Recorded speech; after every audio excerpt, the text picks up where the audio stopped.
Segi durability-nya. High risk banget. Mereka cuma punya Esmeralda doang yang bisa bener-bener menjadi sponge damage untuk teman-teman dari geng Kapak. Matilda masih bisa. Tapi ingat bahwa Matilda ini adalah hero yang dibutuhkan untuk hidup ke depan sana. Esmeralda tumbang ruginya nggak terlalu besar. Tapi kalau Matilda tumbang, kagak ada jemputan yang bisa menjemput teman-teman dari geng Kapak yang lainnya. Sementara dari EVOS, permainan mereka ini benar-benar terkonsentrasi di dalam teamfight yang besar-besaran. Karena area of effect mereka sangatlah besar dari segi area of effect-nya.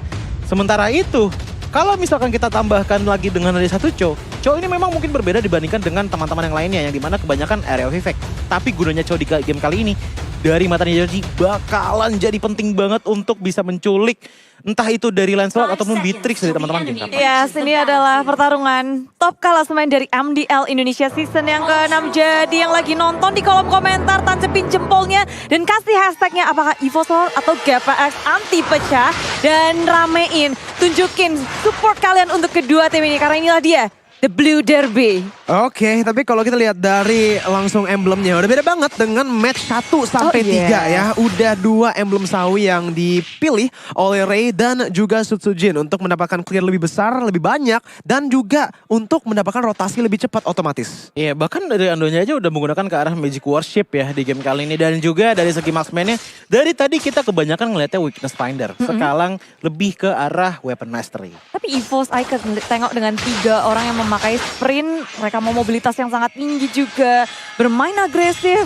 pun bisa dengan mudah EVOS Icon lakukan. Mau set up, Dreams muncul, lalu di belakangnya bisa dengan mudah untuk melakukan respon ataupun follow up.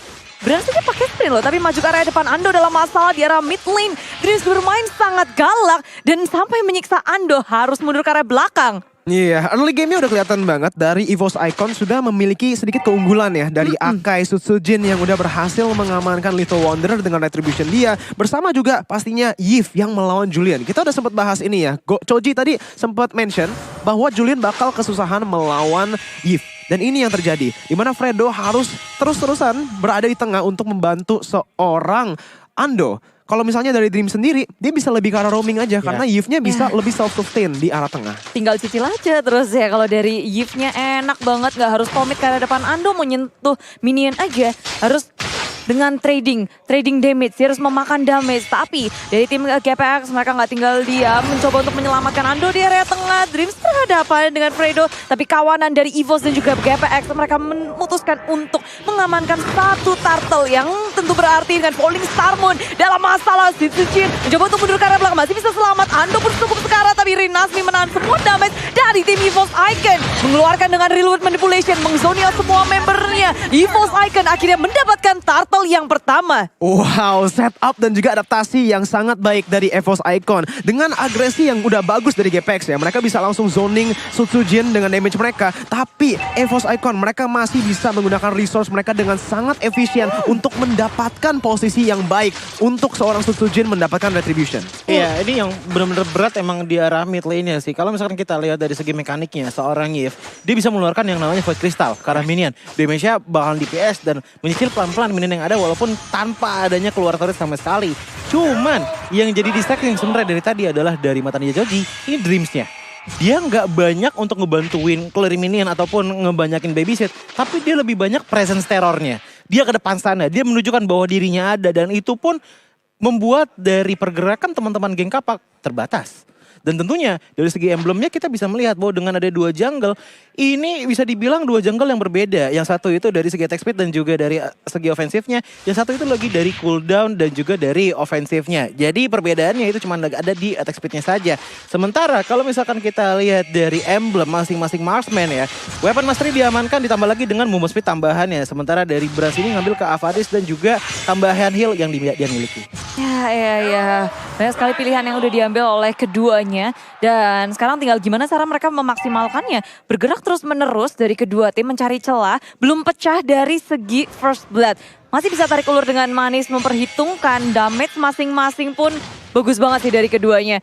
Ini mungkin First Blood bisa dihasilkan ketika adanya turtle. Objektif selalu akan diperebutkan. Tapi kalau melihat dari Sutsujin dan juga Ray, tentu Demon Slayer enakan ke arah Sutsujin. Tapi The Way of Dragon, Dream sudah bertemu dengan Awad Super ditinggalin baik karena Awad gak sendirian di zone. Ray Phantom Execution masuk dan Awad men-secure first bullet.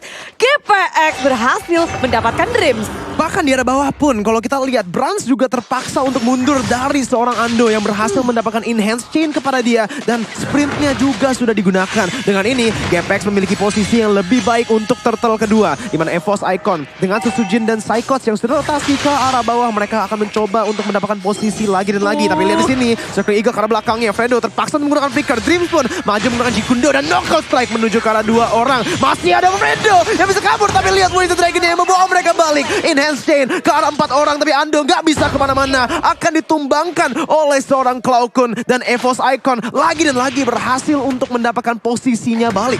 Yes, pergerakan dari Fredo yang terlalu berbahaya rupanya dimaksimalkan oleh tim EVOS Icon dengan ada heavy spin, dimundurin, dipisahin, tapi gagal untuk nge-steal dari turtle yang ada. EVOS Icon masih bisa men-secure dan melindungi turtle yang ada. Permainan tarik ulur, maju mundur yang manis dari EVOS Icon menghasilkan 2 kali turtle untuk mereka. Wow, retribution-nya sih Bude. Kalau kita lihat dari tadi ya, setiap ada battle retribution, ini 100% dimenangkan oleh Sutsujin loh. Jadi dari tadi dia beneran on point banget dan ini berarti dia tuh player baru ya. Player baru masuk ke dalam MDL tapi udah kelihatan banget dia tuh calm banget loh. Sampai bahkan di engage sama musuhnya udah sekarat, dia masih bisa mendapatkan retribution yang tipis. Ya, Demon Slayer dan Akai. Ini Akai yang dipakai, dia bisa ngezonin ke semua juga. Tapi blasting duet di area bottom lane. Fredo seorang diri gagal untuk menyelamatkan dirinya. Awas Super di sisi lain masih bisa selamat setup dari EVOS dengan adanya Dreams. Dan juga Brans combo maut yang ada di area bottom lane tak bisa untuk dihindari lagi. Satu The Way of Dragon di follow up dengan damage siapapun yang ada.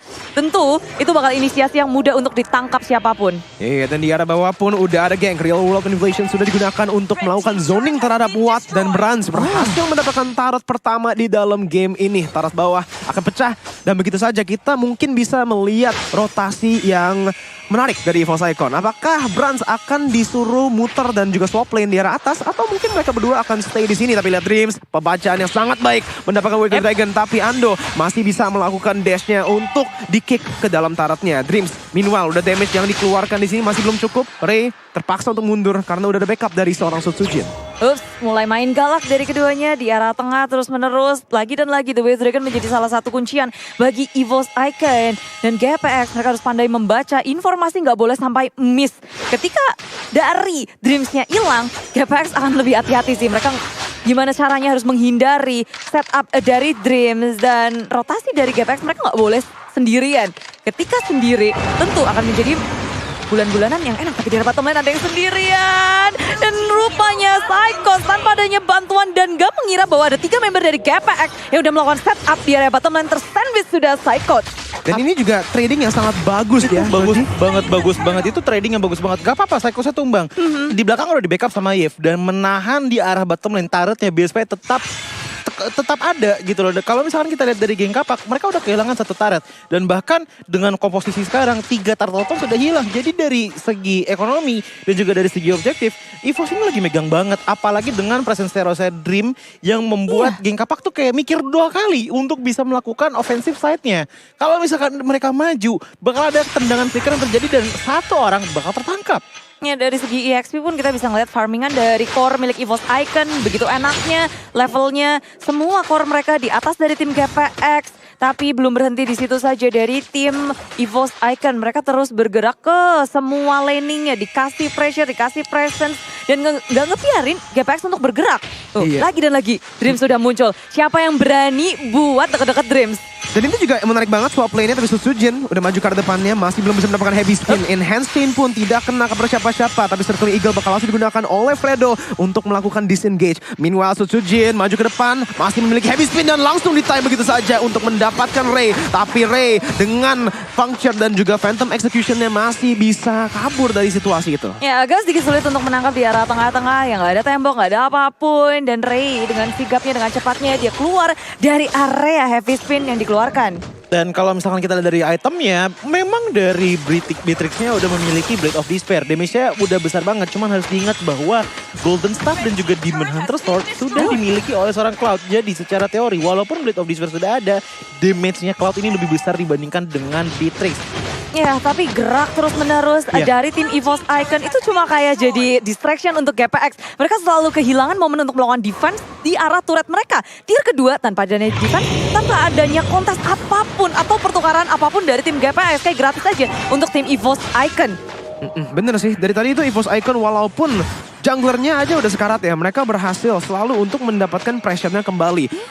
Itu selalu dengan setup-nya sebenarnya ya, dengan mereka memiliki wave control. Dari tadi kita lihat, ini ada hal menarik kalau dari EVOS Icon. Lane swap, tapi kita lihat dulu di sini karena Dream sudah mencoba untuk membuka mapnya. Langsung ke belakang dan Wave the Dragon bersama juga dengan Flicker akan digunakan untuk membawa Ando balik ke dalam timnya. Cloud yang mengamankan kill. Dan begitu saja, ini situasi 4 lawan 5 untuk GPX. Yes, di mana GPX mereka udah kehilangan Ando terlebih dahulu. 4 membernya berusaha untuk stay di arah mid turret. Nggak mau kasih gratis karena mereka kapok. Udah banyak banget turret yang harus hilang. Berusaha untuk mendapatkan purple-nya. Lalu ada Lord yang sudah hadir, menarik perhatian dari kedua tim. Tapi Ray bertemu dengan Psychos, nyaris saja menjadi bulan-bulanan. Tapi Psychos mencoba untuk kembali, berusaha untuk ditangkap. EVOS Icon sigap untuk melakukan backup. Maju ke depan, Dreams memisahkan pemain dari GPX. Berusaha untuk mendapatkan setup yang perfect. Rinasmi menghilangkan DRL ini belakang. Brands Blessing Duet berhasil untuk dihindari. Awat super sendiri dalam bahaya. Awat pun hilang. Damage dealer terbesar berusaha untuk membuka dengan reload manipulation. Di area sampai sana si Suchin setup yang perfect sekali di area yang sangat sempit. Membuat pemain EVOS Icon berhasil mendapatkan Lord yang mana GPX udah nggak bisa deket sama sekali. Udah dimundurin, udah di lock. Wow, team fight-nya. Itu team fight-nya teman-teman dari EVOS Icon ya. Shot call ini benar-benar bagus banget. Walaupun kita bisa melihat banyak sekali yang udah sekarat tadi, semuanya masih bisa survive karena informasi yang masuk itu sangatlah padat dari EVOS Icon. Bahkan Brands-nya aja, 1 hit lagi tumbang, masih bisa pulang. Kalkulasinya loh dari Masih seorang bisa Brands pulang. ini. Iya, parah ya. Wah gila, itu dimana dia sampai dive ya karena belakang melawan Watt yang memiliki flicker tadi. Tapi dia tahu banget dengan Widow Nature dia, dengan sprint, dia memiliki range, memiliki damage-nya dan juga memiliki sustainability untuk mengambil damage yang dikeluarkan oleh GPX. Bahkan yang tadi Choji bilang, 1 darah. Itu kalkulasinya nggak main-main loh. 1 hit lagi terakhir tadi. Wow, masih sangat tajam tapi belum berhenti di situ selama menangkan war yang mini. Mereka masih menambahkan pundi-pundi gold dengan menculik Fredo Cute yang emang off position sedikit. Dipanis habis-habisan oleh EVOS Icon di saat Lord sudah dihabisi oleh tim GPX. Tapi turret pun tinggal tersisa tier kedua di arah tengah. Selainnya tersisa base saja. Iya, ini perbedaan dengan network di angka 5.000 ya, di bawah menit 12 ini bukanlah hal yang baik sama sekali untuk teman-teman dari geng Kapak. Bahkan bisa dibilang bahwa EVOS Icon udah menempatkan posisinya di posisi yang enak. Jungle udah diinvasi, teman-teman dari geng Kapak nggak bisa kemana-mana lagi selain berlindung di dalam base turret. Bahkan ingat, Ray menggunakan Lancelot yang dimana kita tahu late game-nya bakalan jadi fall off banget, apalagi ditambah dengan adanya beberapa item defensif yang memang bisa mendinai damage tersebut. Steel Leg Place dipegang sama seorang Pakito, ada Dreadnought Armor juga di tangan seorang Cho. Bahkan dari seorang Cloud-nya udah ngambil ke arah Wind of Nature. Jadi pokingan damage ataupun bisa dibilang puncture atau Phantom Execution yang dilakukan oleh Lancelot, semuanya secara teori masih bisa didinai oleh teman-teman dari EVOS Icon. Dan kalau kita lihat EVOS Icon, mereka juga mainnya dengan sangat disiplin ya. Mereka udah mendapatkan Lord pertama langsung ke sini dan membuka dengan konsilnya. Rinasmi bakal langsung ketangkap begitu saja dengan knockout strike-nya dan semuanya bakal langsung menggunakan heavy spin membawa Rinasmi ke bawah dan dia bakal langsung dipin begitu saja. Damage-nya pun cukup untuk mengamankan kill-nya. Cloud masih bisa melakukan slow dan utility terhadap member-member GPX, tapi lagi dan lagi timing dan efisiensi dari EVOS Icon masih bisa berhasil untuk mendapatkan pick off. Iya, ini CC power dari teman-teman EVOS Icon sangat-sangat tinggi sih. Pertama itu dari knockout strike. Tadi kita lihat Rinasmi yang tadinya ada di dekat batu dari Pertobak, tiba-tiba dia ke belakang jauh banget. Dan itu benar-benar ngeganggu banget. Apa ya bisa dibilang kebebasan pergerakan dari teman-teman geng Kapak. Kalau misalkan ada yang ngikut, mereka bakal ngikut ketarik juga. Tapi kalau nggak diikutin, mereka harus mengikhlaskan temannya sendiri. Mereka punya 3 lockdown. Ada Iya. Akai, ada Cho, ada dari Psychots juga ya. Jadi 3 player dari EVOS Icon bisa untuk ngelakuin setup. Dan sedangkan tim GPX, mereka benar-benar harus bisa pandai cerdik-cerdik untuk nge-trigger skill-skill yang dimiliki oleh EVOS Icon. Lihat Dreams di sini ketangkep Bude. Oh sendirian aja, 5 meter dari GPX nggak mau ngelepasin Dreams. Dreams sudah hilang. Tapi dari tim EVOS Icon, mereka memaksimalkan itu untuk ngedapetin Lord yang ada. Dan ketika Lord muncul, Dreams sudah bisa join fight. Iya, playnya itu distraction ya. Kayak yang kita juga tadi sempat lihat di match 3 di mana DNS berhasil melakukan ini, tapi berhasil lagi dan lagi damage-nya berhasil meltdown seorang tank. Fredo terpaksa untuk mundur dan dengan satu blazing duet dia berhasil untuk memukul mundur 3 orang, Choji. Iya, ini menit 12 dan dengan pengorbanan dari Dreams ini adalah pengorbanan yang benar-benar baik sekali untuk teman-teman dari EVOS Icon. Mereka tahu komposisinya bahwa ada sesuatu yang harus direlakan untuk mendapatkan sesuatu yang lebih baik lagi. Seperti sekarang gitu loh. Mereka tahu nggak apa-apa Dreams itu main aja. Karena emang dari tadi permainannya Dreams itu bukan untuk fokus bikin momentum. Tapi untuk bikin fokusnya GPX kemana-mana. Betul. Kepecah Selalu kebelah. dipecah terus yang pada akhirnya Geng Kapak juga bingung fokusnya harus kemana nih. Kalau nggak di heavy spin atau kalau nggak ditendang. Oh itu tengok, lihat Dreams sudah mencari kan? awas Super Supriyadi. Tapi nyatanya gagal untuk melakukan setup. Nggak ada The Way of Dragon, tapi Rinasmi juga ada depan untuk membersihkan clearing minion. Mencoba untuk dibuka semuanya, berusaha untuk bertahan. GPX base-nya diporak-porandakan oleh tim EVOS Icon. Berusaha untuk bertahan, tapi Ando tak bisa untuk menahan lebih lama lagi. Tersisa Ray dan juga awas Super Supriyadi, tapi base sudah hancur di tangan EVOS Icon dengan sangat cepat. Dominasi di game nomor 1 untuk EVOS Icon melawan